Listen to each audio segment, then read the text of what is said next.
Oke, jam 6.47 kita masih menunggu kehadiran warga jemaat. Masih 13 menit lagi.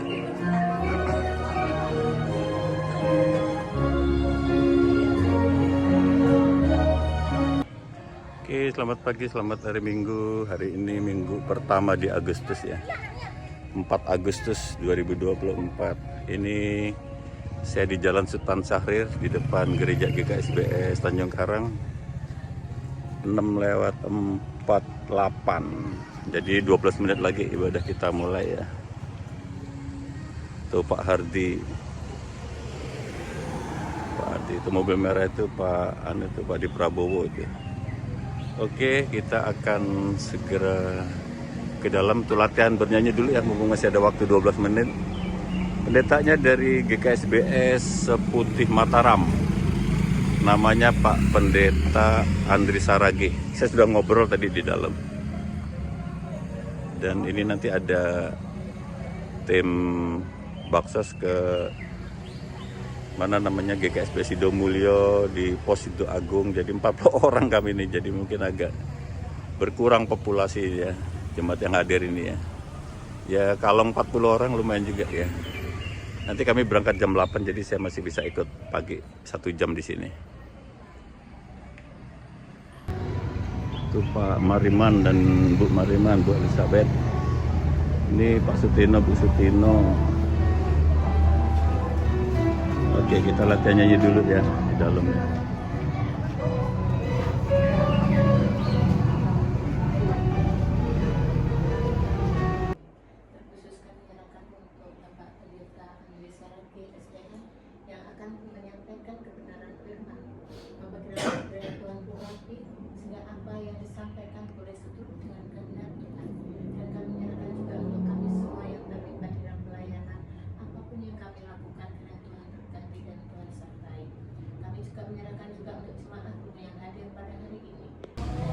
Oke, udah jam 7. Kita segera mulai, diawali dengan pembacaan warta jemaat WJ. Tuh, Pak Eriknya udah siap tuh.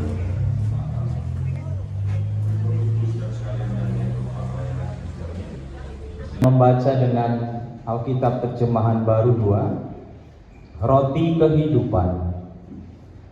Ketika orang banyak menemukan Yesus di seberang laut itu, mereka berkata kepada dia, "Rabi, kapan engkau tiba di sini?" Yesus menjawab mereka, "Sesungguhnya aku berkata kepadamu, kamu mencari aku bukan karena kamu telah melihat tanda-tanda, melainkan karena kamu telah makan roti itu dan kenyang. Bekerjalah bukan untuk makanan yang akan binasa, melainkan untuk makanan yang bertahan sampai kepada hidup yang kekal, yang akan diberikan Anak Manusia kepadamu. Sebab dialah yang telah dimateraikan Allah Bapa." Lalu kata mereka kepadanya, "Apakah yang harus kami perbuat supaya kami mengerjakan pekerjaan-pekerjaan yang dikehendaki Allah?" Jawab Yesus kepada mereka, "Inilah pekerjaan yang dikehendaki Allah, yaitu hendaklah kamu percaya kepada Dia yang telah diutus Allah." Haleluya. Haleluya. Haleluya. Haleluya.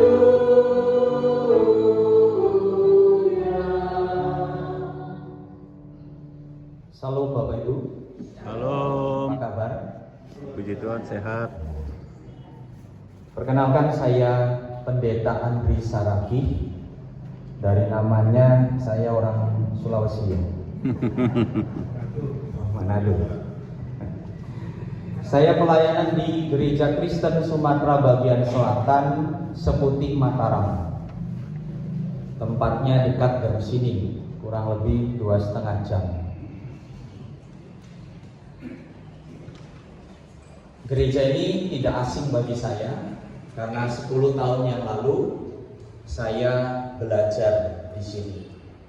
Saya diajar oleh Pak Sugio Pranowo. Siapa lagi ya? Ibu? Ada siapa lagi? Oh, ya. Maaf, saya tidak bisa melihat seluruhnya dengan jelas, Bapak Ibu. Tapi yang jelas saya belajar di sini untuk diberkati pernikahan. Jadi saya menikah di gereja ini 10 tahun yang lalu. Terima kasih Majelis Jemaat di GKSP Tanjung Karang yang sudah melayani saya, guru-guru saya, terima kasih. Pernikahan saya sampai dengan saat ini itu romantis. Maka Tuhan berikan kami dua buah hati, Sena dan Ozerli, 2, laki-laki dan perempuan. Istri saya Erlina Mayasari itu putri dari almarhum Bapak Sudarmo Raharjo dan Ibu almarhumah Indasa, ada di blok pelayanan 4 ya. Kalau saya tidak salah, lumayan banyak keluarga istri saya di sini. Salah satunya Pak D Supat dengan Om Agus ada di belakang. Dan ada beberapa keluarga dari istri saya dan tentu menjadi keluarga saya sekarang. Itu perkenalan dari saya. Kalau mau lebih lanjut ada nomor WA di sini. Saya dipesan oleh istri saya, khotbahlah dengan tidak terlalu tegang katanya. Tapi saya masuk sampai di sini memang saya sudah tegang. Ibu bapak yang dikasihi Tuhan, saya akan mengawali khotbah saya pada saat ini dengan sebuah pertanyaan. Apa tujuan hidup dari Bapak Ibu saudara sekalian? Apa tujuan hidupnya Bapak Ibu? Melayani Tuhan. Puji Tuhan, tujuan yang sangat mulia. Untuk mencapai sebuah tujuan tentu banyak cara yang bisa kita lakukan. Ada orang yang punya tujuan hidup, saya hidup itu harus kaya. Maka dalam hidupnya dia akan berusaha sedemikian rupa, pagi, siang, malam, subuh, sampai tidak ada waktu istirahatnya untuk menjadi kaya. Tidak sedikit yang menghalalkan berbagai macam cara supaya dia kaya. Ada orang yang punya tujuan hidup supaya dia memiliki keturunan. Maka pagi, siang, sore, malam, subuh dia akan berusaha untuk memiliki keturunan. Oh iya? Gak begitu Pak Guru ya. Lalu ada orang yang memiliki tujuan hidup, saya mau masuk surga. Jadi sejak dia mulai mengenal apa itu kehidupan ini, saya mau masuk surga, itu tujuan hidupnya. Lalu dia akan berupaya pagi, siang, sore, malam, subuh untuk berusaha bagaimana tindakan, kata-kata, perbuatannya supaya dia masuk surga. Ada orang yang juga punya tujuan hidup itu untuk memuliakan Tuhan. Tujuan yang ada dalam hidupnya tersebut, dia berupaya sedemikian rupa untuk mencapai tujuan itu, untuk bisa memuliakan Tuhan. Dalam bekerja dia memuliakan Tuhan. Ada orang yang bersalah dia ampuni. Ada orang yang membuat hatinya itu kesal dia ampuni, dan seterusnya. Karena tujuan hidupnya adalah memuliakan Tuhan. Lalu pertanyaannya, apa tujuan hidup Bapak Ibu? Sudahkah Bapak Ibu sesuai dengan rel tujuan hidup itu? Sudahkah Bapak Ibu mencapai tujuan itu? Sudahkah Bapak Ibu berjalan dengan benar untuk menuju tujuan itu? Saat ini ada banyak orang yang dalam kehidupannya dia lebih mengutamakan hal-hal yang ternyata tidak mendukung, tidak mensupportnya untuk sampai pada tujuan hidupnya. atau dikatakan disorientasi, salah dalam melangkah, tidak menuju kepada tujuannya. Dan ada banyak orang juga yang memiliki disorientasi tadi, yang pada akhirnya menjadikan Tuhan hanya sebagai alat untuk pencapaiannya. Nah, Bapak Ibu, inilah yang ditegur oleh Tuhan dalam perikop bacaan kita. Ada lagu apa ya Pak Tomo lagunya ya? Jangan salah menilaiku ya. Jangan salah menilai Tuhan. Orang banyak itu melakukan dua kesalahan Bapak Ibu. Kesalahan yang pertama, mereka tidak dapat melihat tanda keilahian Tuhan Yesus di balik tindakan mujizatnya. Apa mujizatnya? Bayangkan perikop sebelumnya, 5 roti dan 2 ikan untuk makan 5.000 orang laki-laki yang tercatat. Itu belum perempuan, maaf ya perempuan-perempuan ya.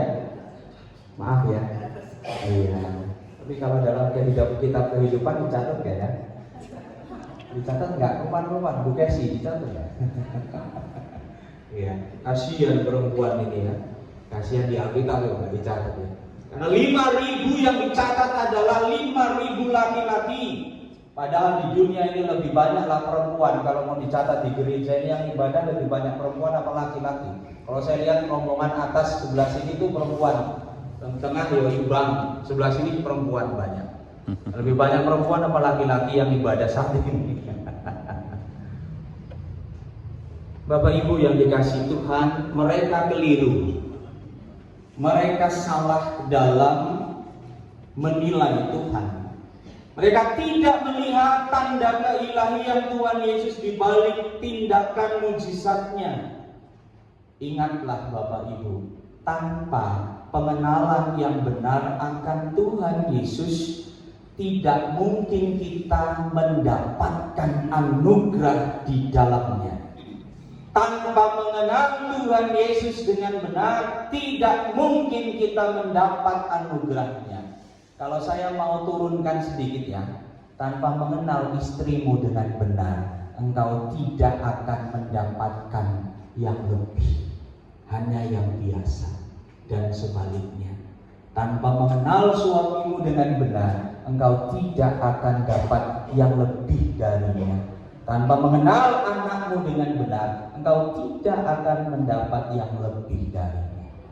Sama juga dinaikkan lagi tentang Tuhan. Tanpa mengenal Tuhan dengan benar, engkau tidak akan menerima anugerah dari Tuhan itu sendiri.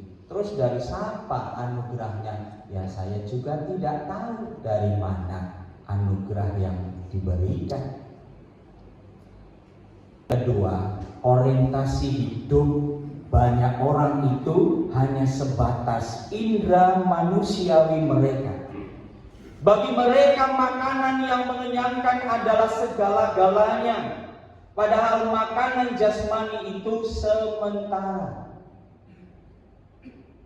Bapak Ibu yang dikasihi Tuhan, Tuhan memberikan teguran kepada mereka. Tuhan memberikan ajaran kepada mereka bahwa hidup itu bukan sekedar dimensi jasmani. Hidup itu tidak lepas dari tubuh kita sendiri, betul, tapi ada dimensi yang namanya dimensi rohani.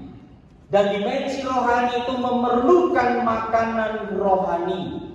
Dan yang bisa mengenyangkan rohani kita bukanlah makanan jasmani, tetapi sang sumber hidup itu sendiri, yakni Tuhan Yesus. Kita kenyang secara jasmani, tetapi rohani kita kelaparan. Apa gunanya kenyang secara jasmani, tetapi rohani kita kelaparan? Saya senang dengan gereja ini. Saya garis dulu khotbahnya ya supaya saya tidak lupa. Jadi saya senang dengan gereja ini. Dari dulu saya diberkati di gereja ini. Saya banyak mendapat berkat dari gereja ini. Dulu saya melaksanakan pernikahan pertama di Seputi Mataram itu, pemberkatannya itu minjem tempat sujudnya gereja ini. Saya hampir kirim surat sebenarnya, kan gereja Tanjung Karang itu kan gereja kaya, jadi nggak usahlah saya kembalikan maksudnya. Tapi saya urung menuliskan itu. Masa iya ya, saya tuliskan udah dikasih kok, sampai tuliskan itu. Katanya sudah dikasih hati kok minta apa?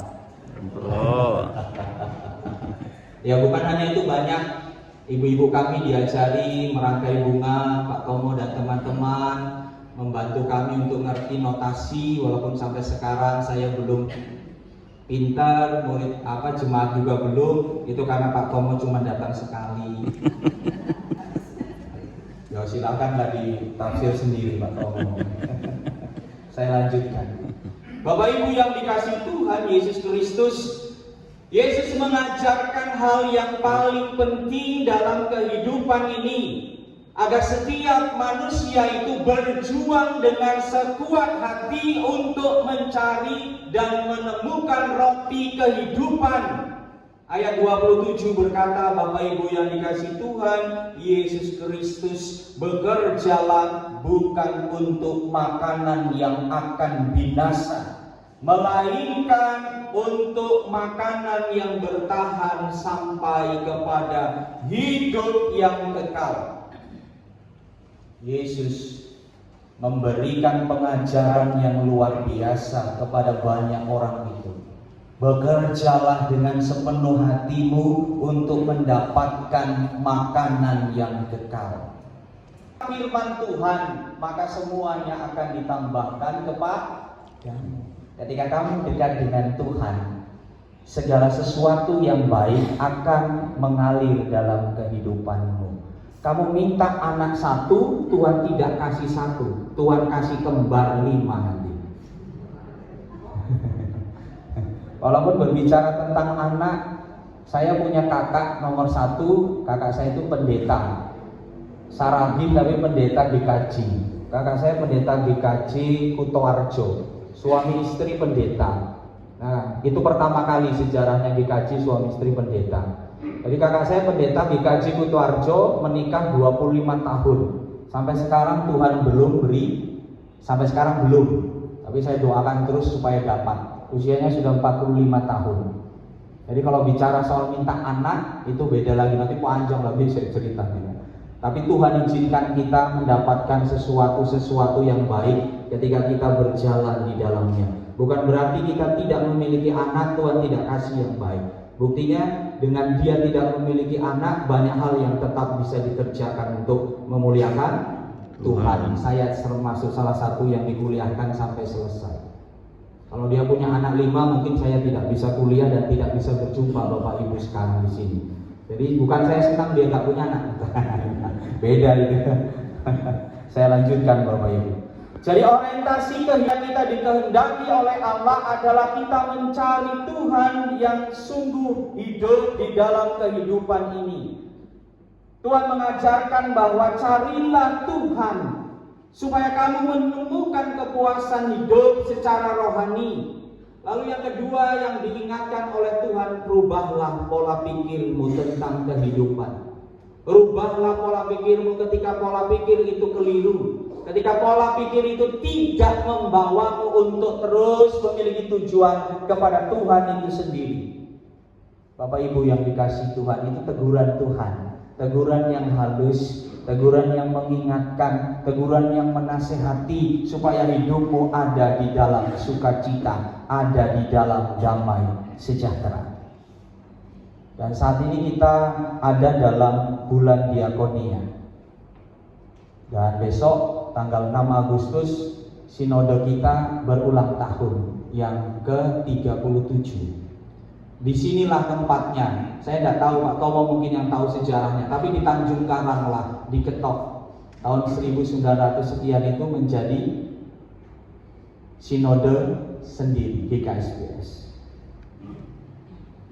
Kembali Bapak Ibu, bulan diakonia yang saat ini kita hayati ini mengajak kita di bulan ini bukan hanya memperhatikan hal-hal yang duniawi.